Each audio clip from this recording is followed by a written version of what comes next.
Good morning students. आज हम पढ़ रहे हैं लेसन नंबर 3 में इंश्योरेंस बीमा। बीमा में आज हम पढ़ेंगे बीमा एजेंट कि बीमा एजेंट क्या होता है और बीमा एजेंट किसको कह सकते हैं हम और कौन उसको नियुक्त कर सकता है। सबसे पहले हम देखें बीमा एजेंट का अर्थ कि बीमा एजेंट होता कौन है। तो बीमाकर्ता और बीमित। बीमाकर्ता कौन? जो इंश्योरेंस कंपनी है जो बीमा कर रही है, और बीमित कौन? जो बीमा करवा रहा है। उसके मध्यस्थ का कार्य करने वाला जो व्यक्ति होता है वो बीमा अभिकर्ता या एजेंट कहलाता है।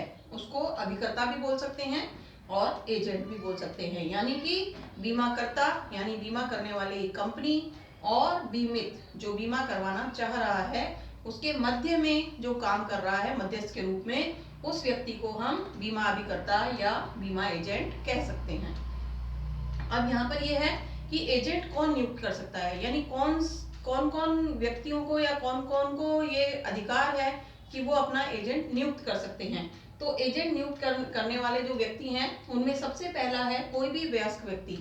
भारत सरकार के द्वारा जिस व्यक्ति को वयस्क बताया गया है, हमारे भारत सरकार के कानून के द्वारा कोई भी 18 वर्ष से अधिक का व्यक्ति जो होता है वो वयस्क कहलाता है, और 18 वर्ष से अधिक का कोई भी व्यक्ति जो है वो एजेंट के रूप में कार्य कर सकता है। यानी सभी वयस्क व्यक्ति जो हैं वो एजेंट बन सकते हैं।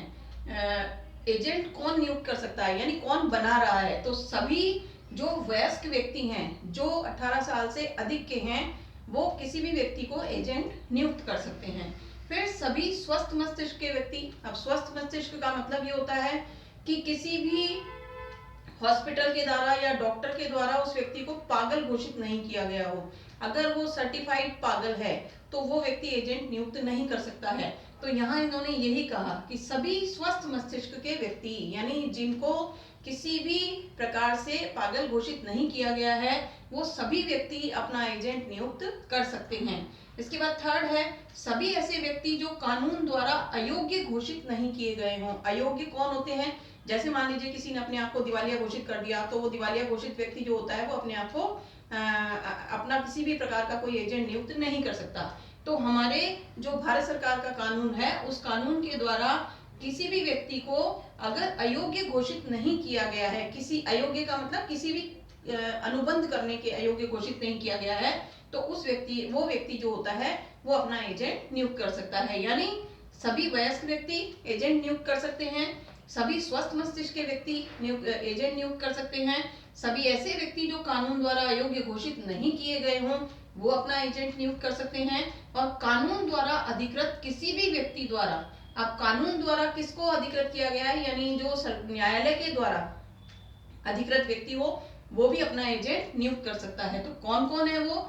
नंबर 1 किसी भी निगम या कंपनी द्वारा।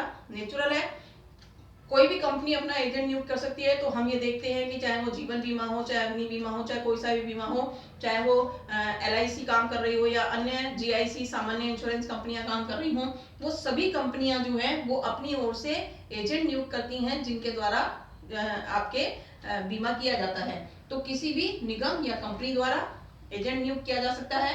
फिर संरक्षक द्वारा नियुक्त।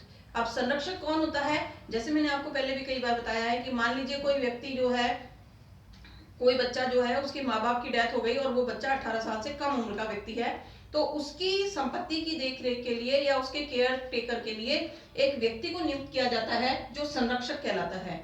तो वो संरक्षक किसी भी व्यक्ति को एजेंट नियुक्त कर सकता है अपनी ओर से। फिर कई प्रधानों द्वारा संयुक्त रूप से नियुक्ति।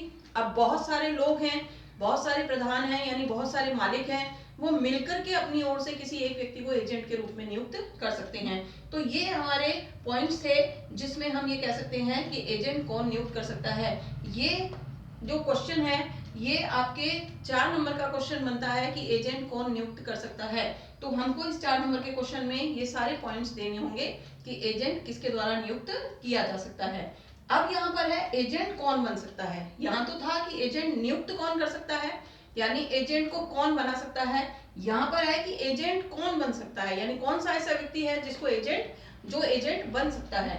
तो यहाँ हमारी जो धारा 184 है इसके अनुसार उन्होंने कहा है कि कोई भी व्यक्ति चाहे उसमें अनुबंध करने की क्षमता हो अथवा नहीं, यानी कोई भी ऐसा व्यक्ति जो चाहे वो कॉन्ट्रैक्ट कर सकता हो या नहीं कर सकता हो। अब कॉन्ट्रैक्ट तो कौन कर सकते हैं, 18 वर्ष से अधिक उम्र के व्यक्ति जो होते हैं वो कॉन्ट्रैक्ट कर सकते हैं, लेकिन जो 18 साल से कम उम्र के व्यक्ति हैं उनको हमारे कानून के अनुसार किसी भी प्रकार के कॉन्ट्रैक्ट करने की इजाजत नहीं है। तो यहाँ इसने यही कहा कि धारा 184 के अनुसार क्या कह रहा है, एजेंट कौन बन सकता है, कोई भी ऐसा व्यक्ति चाहे उसमें अनुबंध करने की क्षमता हो, यानी वो 18 वर्ष से अधिक उम्र का हो या नहीं, यानी उसमें अनुबंध करने की क्षमता नहीं है, यानी 18 साल से कम उम्र का है। इसमें अवयस्क यानी वो 18 साल से कम उम्र का है, या अस्वस्थ मस्तिष्क यानी पागल व्यक्ति भी, एक अवयस्क व्यक्ति भी और एक पागल व्यक्ति भी अनुबंध कर सकता है, यानी एजेंट बन सकता है। लेकिन इन दोनों को एजेंट बनाने पर आगे क्या उसका प्रभाव होगा वो हम देखेंगे कि अवयस्क और अस्वस्थ मस्तिष्क के व्यक्ति भी जो है वो अनुबंध कर सकते हैं, यानी एजेंट बन सकते हैं। और एजेंट बनने के लिए ठहराव का होना ही पर्याप्त है, यानी दो लोगों के बीच में कॉन्ट्रैक्ट होना ही पर्याप्त है कि दोनों लोगों ने कोई म्यूचुअल अंडरस्टैंडिंग से कोई ठहराव किया, यानी कोई अनुबंध किया, चाहे वो मौखिक में किया चाहे लिखित में किया, वो व्यक्ति जो है वो एजेंट कहलाएगा।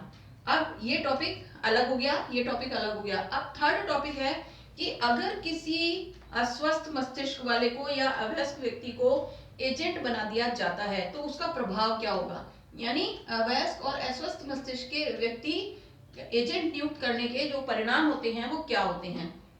तो सबसे पहले है कि अगर उस एजेंट ने जो अस्वस्थ या अवयस्क व्यक्ति है, अगर उसने अपने अनाधिकृत कार्यों से लिए, यानी जो कार्य उसको कहे नहीं गए थे, अगर वो कार्य भी उसने कर लिए तो प्रधान के प्रति उत्तरदायी नहीं होता। यानी अगर उसने कोई गलत कार्य भी किया है, किसी अस्वस्थ मस्तिष्क वाले ने या किसी अवयस्क व्यक्ति को अगर किसी व्यक्ति ने एजेंट नियुक्त कर दिया है और वो व्यक्ति एजेंट के रूप में कोई गलत कार्य भी कर रहा है, तो वो व्यक्ति अपने प्रधान के प्रति उत्तरदायी नहीं है, यानी उसका जो सारी जिम्मेदारी है वो किसकी है, प्रधान की है, जिसने उसको एजेंट के रूप में नियुक्त किया है। फिर सेकंड है तृतीय पक्षकार के प्रति प्रधान उत्तरदायी होता है। अब तृतीय पक्षकार यहाँ कौन है, जिसके साथ अनुबंध किया जा रहा है। अनुबंध कौन कर रहा है, या तो अवयस्क व्यक्ति कर रहा है या अस्वस्थ मस्तिष्क का व्यक्ति कर रहा है। अवयस्क या अस्वस्थ मस्तिष्क के व्यक्ति को नियुक्त किसने किया, प्रधान ने। तो अगर अस्वस्थ मस्तिष्क या अवयस्क व्यक्ति कोई गलत कार्य करता है तो जिसके प्रति उन्होंने गलत कार्य किया उसके प्रति, यानी तृतीय पक्षकार के प्रति कौन उत्तरदायी होगा, प्रधान उत्तरदायी होगा, जिसने उस व्यक्ति को एजेंट के रूप में नियुक्त किया। अब हम देखेंगे ये एक अलग टॉपिक है, ये 2 नंबर का टॉपिक है, ये भी 2 नंबर का टॉपिक है और ये 4 नंबर का टॉपिक है। तो एजेंट कौन नियुक्त कर सकता है, 4 नंबर में पूछा जा सकता है। कौन एजेंट बन सकता है, 2 नंबर में पूछा जा सकता है। अवयस्क या अस्वस्थ व्यक्ति को अगर एजेंट नियुक्त कर दिया जाएगा तो उसके क्या परिणाम होंगे, 2 नंबर का क्वेश्चन बनता है। और नेक्स्ट आपके 4 नंबर का क्वेश्चन है कि एक एजेंट और नौकर में क्या अंतर है, यानी एजेंट किसको कहेंगे हम और नौकर किसको कहेंगे। तो सबसे पहले हम ये देख रहे हैं फर्स्ट में कि जो एजेंट होता है इसको जो भी पारिश्रमिक मिल रहा है, यानी जो भी कार्य करने के बदले पैसा मिल रहा है वो या तो कमीशन के रूप में मिल रहा है या फीस के रूप में मिल रहा है। यानी किसी भी एजेंट को जो पारिश्रमिक मिलता है, जो पैसा मिलता है, वो या तो कमीशन के रूप में मिलता है या फीस के रूप में मिलता है। जबकि नौकर जो है इसको पारिश्रमिक वेतन के रूप में मिलता है, यानी इसको जो भी पैसा मिल रहा है वो वेतन के रूप में मिल रहा है। सेकंड हम ये कहें, एजेंट कभी भी नौकर नहीं बन सकता, यानी एजेंट होता है उसको हम नौकर नहीं बना सकते, जबकि नौकर को कई बार एजेंट के रूप में भी कार्य करवाया जा सकता है। यानी एजेंट कभी भी नौकर नहीं बनेगा, लेकिन नौकर कभी भी एजेंट का कार्य कर सकता है। इसके बाद थर्ड है एजेंट नियोक्ता की ओर से। नियोक्ता कौन है, जिसने उसको एजेंट नियुक्त किया। तो नियोक्ता की ओर से तृतीय पक्षकार, यानी जिसके प्रति एजेंट नियुक्त किया, पक्षकार के साथ अनुबंधात्मक संबंध स्थापित कर सकता है। अब यहाँ पर थोड़ा सा उदाहरण देखें कि नियोक्ता कौन है। मान लीजिए हम इंश्योरेंस LIC की बात कर रहे हैं, तो LIC में जो जीवन बीमा निगम है कंपनी, वो नियोक्ता है। वो किसको नियुक्त कर रही है, एजेंट को नियुक्त कर रही है। अब एजेंट जो है वो किसका बीमा करेगा, तृतीय पक्षकार का बीमा करेगा। तो जो तृतीय पक्षकार है उसके साथ वो क्या कर रहा है, एजेंट अनुबंधात्मक संबंध स्थापित कर रहा है, यानी बीमा करने के लिए कॉन्ट्रैक्ट साइन करवा रहा है, पॉलिसी तैयार कर रहा है। जबकि नौकर ऐसा नहीं कर सकता, क्योंकि नौकर को किसी के साथ भी अनुबंध करने की इजाजत नहीं होती। तो ये हमारे 4 टॉपिक इसमें कवर हो गए।